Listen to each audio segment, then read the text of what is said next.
Do you think Afrikaner farmers are the most persecuted group in the world? I think those 49 people that came certainly felt they were persecuted, and they passed every sort of check mark that had to be checked off in terms of meeting the requirements for that. They live in a country where farms are taken and land is taken on a racial basis. Okay. They can't all come here.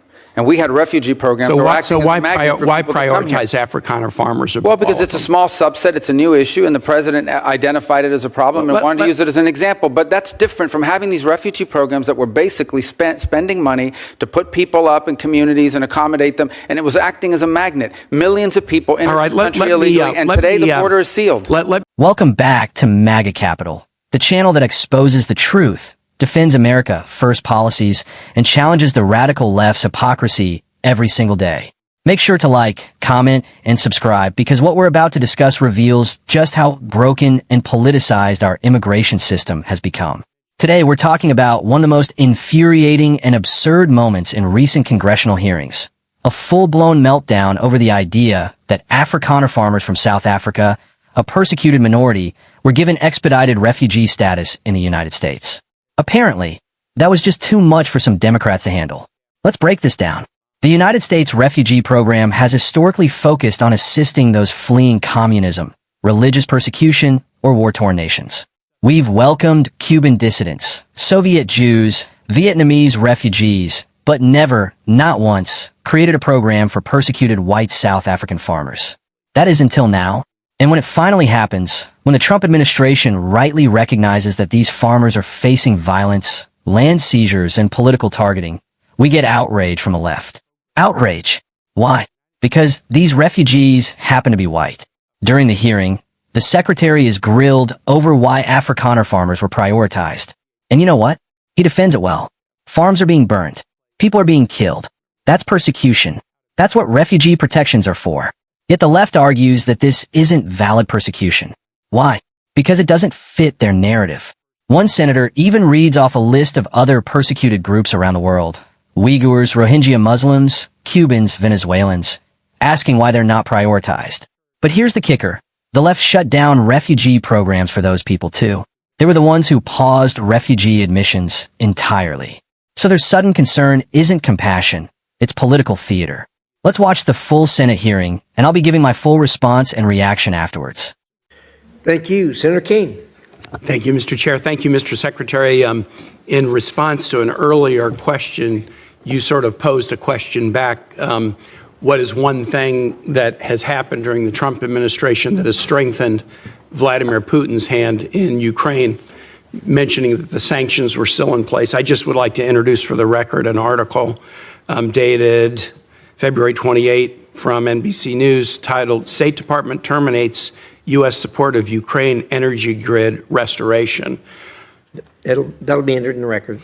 I was in Ukraine the day after the Palm Sunday bombing in Sumy and spoke to USAID staffers who'd all been riffed. They're going to be laid off either in the middle of the summer or early September. I'm aware that that's subject to litigation, but they talked about the fact that the grant cancellation canceled a grant that USAID had in place, hundreds of millions of dollars, that has been used repeatedly to restore the Ukrainian energy grid after attacks by Russians. I could give other examples. That is the one that is most present on my mind since I was just there. Mr. Secretary, I want to ask you about the program. It's the United States Refugee Assistance Program, and this is a program that state is the manager of, but together with other cabinet secretariats, DHS and HHS. State plays the lead management role, and it is how to manage the U.S. refugee assistance programs in tandem with contractors who help the United States on that. By an executive order on the first day of his presidency, President Trump paused all refugee programs and has canceled contracts to the agencies like the U.S. Catholic Church or Lutheran Refugee Services or HIAS or Church World Services who've been resettling refugees. Those programs are paused. There's litigation about it, but as far as I know, the United States is not, or the administration has not withdrawn the executive order. So there's essentially from this administration no refugee programs for anyone except. In early February, the president announced a special refugee program for Afrikaner farmers, justified by some concerns about South African foreign policy, but B, a claim that these were persecuted individuals. So right now, the U.S. refugee program allows a special program for Afrikaner farmers, the first group of whom arrived at Dulles Airport in Virginia not long ago, while shutting off the refugee program for everyone else. Do you think Afrikaner farmers are the most persecuted group in the world? I think those 49 people that came certainly felt they were persecuted, and they've passed every sort of check mark that had to be checked off in terms of meeting the requirements for that. They live in a country where farms are taken and land is taken on a racial basis. Okay. Do you think they're more persecuted than Uyghurs or Rohingyas, or more persecuted than political dissidents in Cuba or Venezuela or Nicaragua, or more persecuted than those who would be threatened should they be returned to Afghanistan by violence by the Taliban? Well, the problem we face there is the volume problem, okay? If you look at all the persecuted people of the world, it's millions of people. They can't all come here. And we had refugee programs. So why prioritize Afrikaner farmers? Well, because it's a small subset, it's a new issue, and the president identified it as a problem and wanted to use it as an example. But that's different from having these refugee programs that were basically spending money to put people up in communities and accommodate them, and it was acting as a magnet. Millions of people in this country illegally, and today the border is sealed. Let me challenge you, and I'm just going to say for the public, if you want to understand about the, quote, persecution of Afrikaner farmers, go look at the composition of the South African government. Since July of 2024, there's a government of national unity, and the opposition party to the ANC, the Afrikaner Party, the Democracy Alliance, is part of the governing coalition.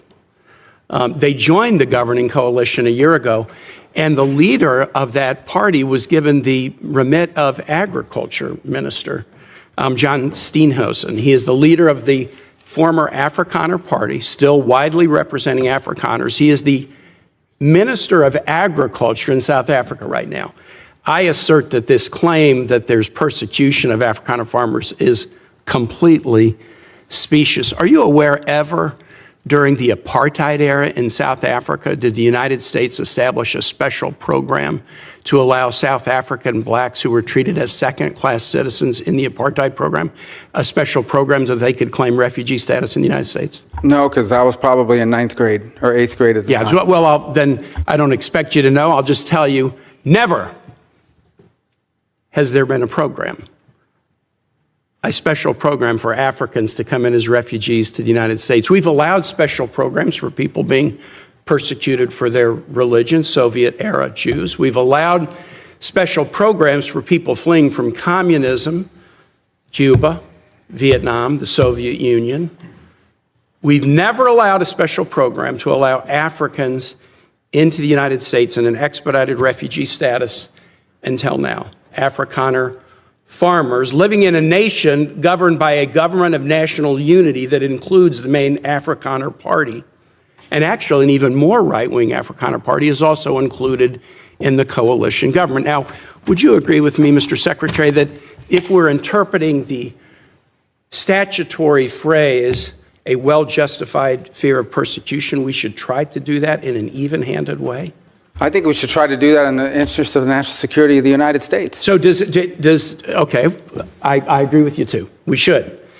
Should we try to do it in an even-handed way? So for example, should we say, if you're persecuted on the grounds of your religion, we'll let you in if you're a Christian, but not if you're a Muslim? I think that the United States has a right to allow into this country and prioritize allowance of who they want to allow to come in. But I'm going to ask you, so a well-justified fear of persecution? Yeah, they thought their farms were being burned down and they would be killed. I think that's a pretty good justification for wanting to come. They're afraid for their lives. And should it be applied in an even-handed way? That's an easy. No, our foreign policy doesn't require even-handedness. It requires prioritizing the interests of the United States. The phrase says you are entitled to entrance as a refugee if you demonstrate a well-justified fear of persecution. No, you're not entitled. So you're can allowed. You have a different standard based upon the color of somebody's skin? Would that be acceptable? Well, I'm not the one arguing that. Apparently you are, because you don't like the fact that they're white, and that's why they're coming. I'm just asking you to say that would be unacceptable. Well, no, that I would say that the United States, a very easy thing to say. The United States has a right to pick and choose who they allow into the United States. Even based on the color of somebody's skin. You're the one that's talking about the color of their skin, not me. These are people whose farms were being burned down and they were killed because of the color of their skin. Well, I think you've demonstrated enough. If you are Well, you've demonstrated enough because you think anyone should be allowed into this country for any reason because they met a certain Who criteria. has said that? We are going to prioritize people that come into our country on the basis of what's in the interest of this country. That's a small number of people that are coming. But in you that said particular case. this weekend that but there in would other be more. cases, it's harder to vet. In other cases, it's more difficult. And by the way, the United States admits people every year. 1 million people come to this country every year legally. 1 million And people now a year come to this there country is one legally. group No of other people country that in the have world an is nearly as easy generous. pass into this country. For the first time, this administration has said Afrikaners get an easy pass and refugee programs for the remainder of the world are shut off. And you can't say to the American public that we should apply this statute in an even-handed way. No, I think it should be applied in a way. No, well, you back. shouldn't be shocked. It should be applied in the national interest of the United States. Our immigration policy should be based on the national interest of the United States. Period. End of story. If there is a subset of people that are easier to vet, who we have a better understanding of who they are and what they're going to do when they come here, they're going to receive preference, no doubt about it. There are a lot of sad stories around the world. Millions and millions of people around the world. It's heartbreaking. We cannot assume millions and millions of people around the world. No country can.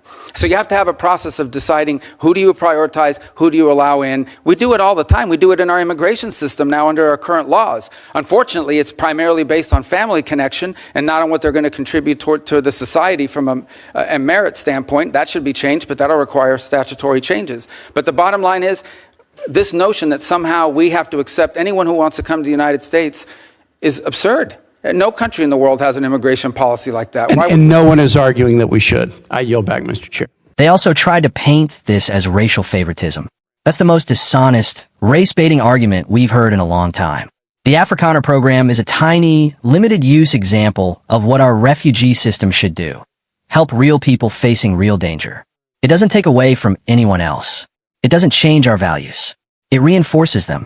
When the secretary pointed out that we allow 1 million legal immigrants into the U.S. every year and that we can't absorb millions more just because the left says so, they lost it. They don't want limits. They don't want borders. They want chaos. What's really going on here is simple. The left doesn't hate refugee programs. They just hate Trump. If this had happened under Biden, you wouldn't have heard a word.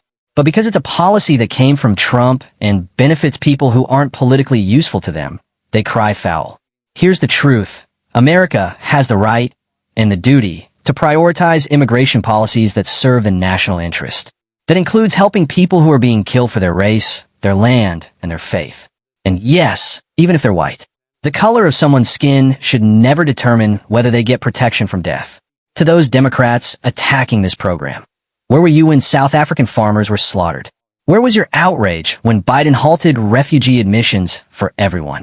Where is your compassion for Christian families burned off their farms? We are sick and tired of this double standard. We are sick and tired of being told that justice only applies to certain people. At MAGA Capital, we believe in equal treatment, law and order, and putting America first. Make no mistake, immigration policy must be based on national interest, not left-wing ideology. We cannot and should not accept every person who wants to come here. But when we do make an exception, let it be for real victims of violence, not for political points. This is what real leadership looks like. This is what standing for truth looks like. And this is why we fight. Subscribe to MAGA Capital. Share this video with everyone who's tired of the lies and the hypocrisy. And tell your elected officials, enough with the grandstanding. Start protecting American values. God bless you. God bless President Trump. And God bless the United States of America.